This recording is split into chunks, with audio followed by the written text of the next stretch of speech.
I want to set the mood or recognize the mood for us right now in this week. We just had Thanksgiving.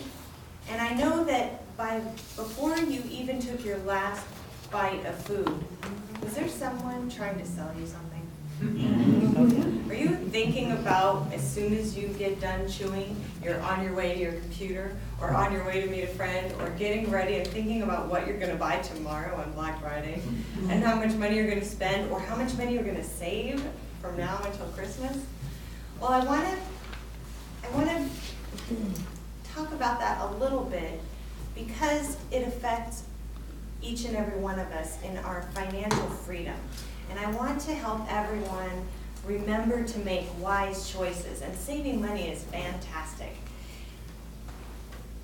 I have been thinking about money a lot lately, as I always do. It's kind of one of my favorite topics.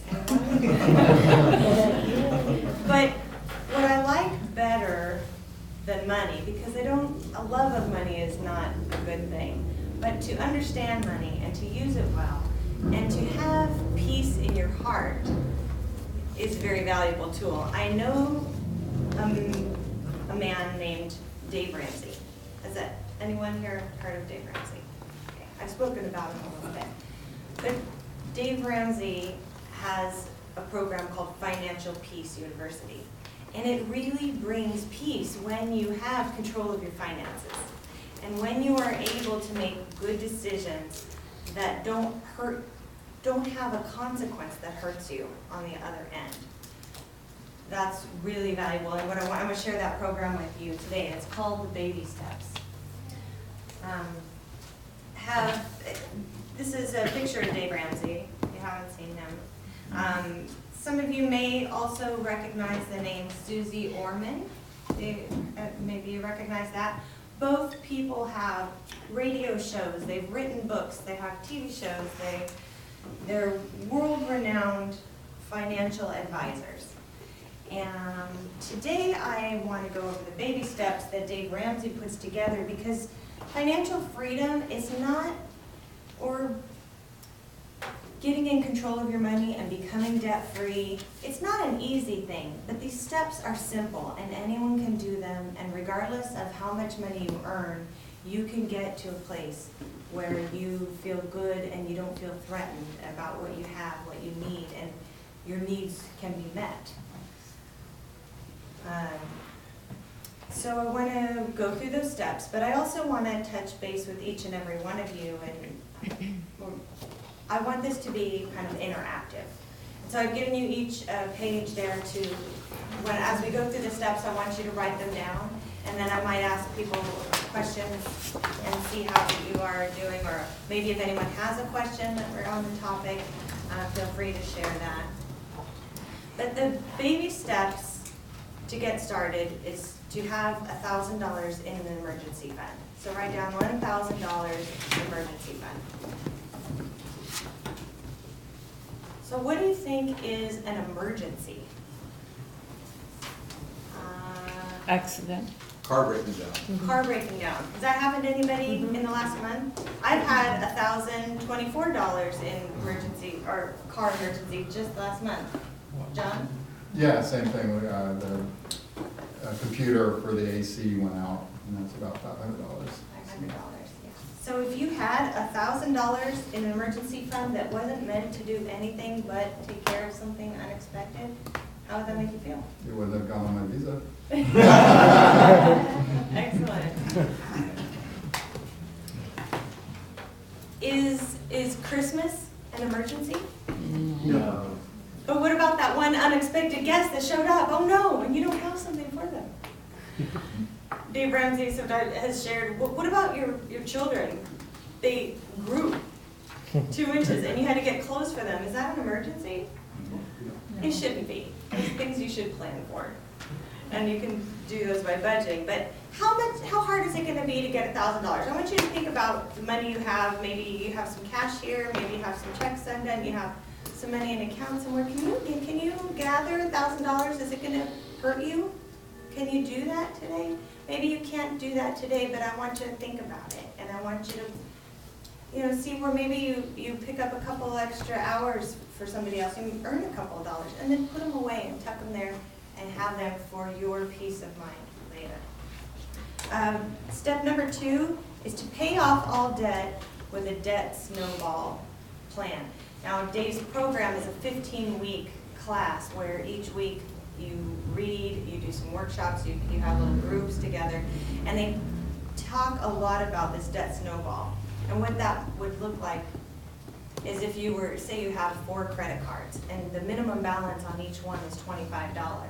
Well, you work on that first one. You pay the minimum on all of the credit cards, but you take the one with the smallest balance, and you just put everything you have into getting that one empty.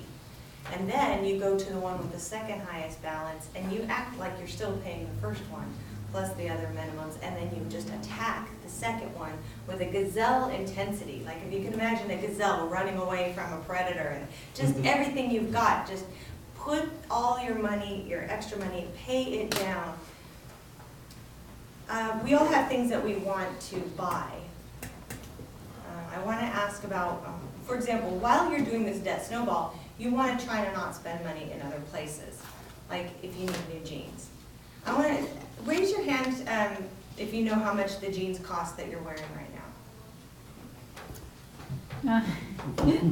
Errol, how much are your jeans? $20. 20 bucks. Costco. How much are your jeans, Stephen?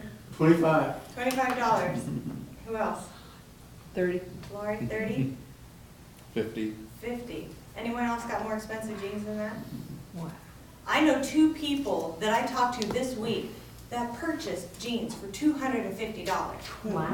One girl was bragging because they had the holes in just the right places. I'm thinking if I have $250, I'm flying somewhere and going on vacation. I'm not buying jeans. But so when you're working on your debt snowball and you're trying to get out of debt, buy the $20 jeans. They look just as good, and no one is going to know if they were $250 or $20. So that number 3 is 3 to 6 months expenses in savings. I'm already out of time, so I'm going to go through these a little bit. But if run my family of 4 was about $4,000 a month. So if you think about 6 months would be what, $24,000 in an account on the side. Now, how many of anybody lost their job?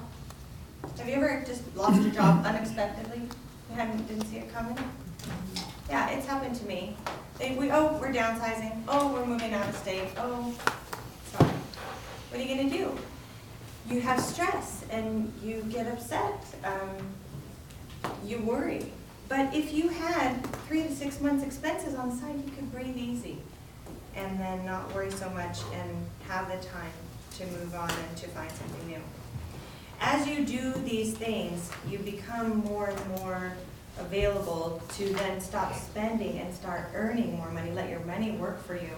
Number 4 is invest 15% of your income into Roth IRAs for your retirement.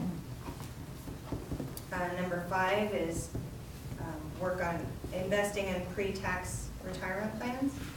That seems like the same one. Number 6 would be saving for college for your kids. If you don't have them, you can skip right on to number 7. Oh, so yeah, that was number 3, and investing income into your retirement and pre-tax retirement plans. That was all 5. Number 6 is college funding for education. And number 7 is pay off your home early. And one of the reasons why I was thinking about this, our theme this week is homecomings. I'm actually moving back into a home I spent 25 years into. And yesterday, I paid off my home. Wow.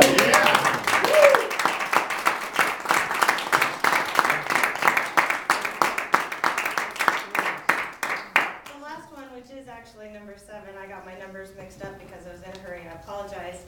But once you get to a place where you owe no one anything and you still have income coming in, because you have lived like no one else by doing your due diligence, not wasting money on credit cards and interest, and taking charge of your financial freedom, you've lived like no one else so that you could then live like no one else, and the world of opportunity comes for you.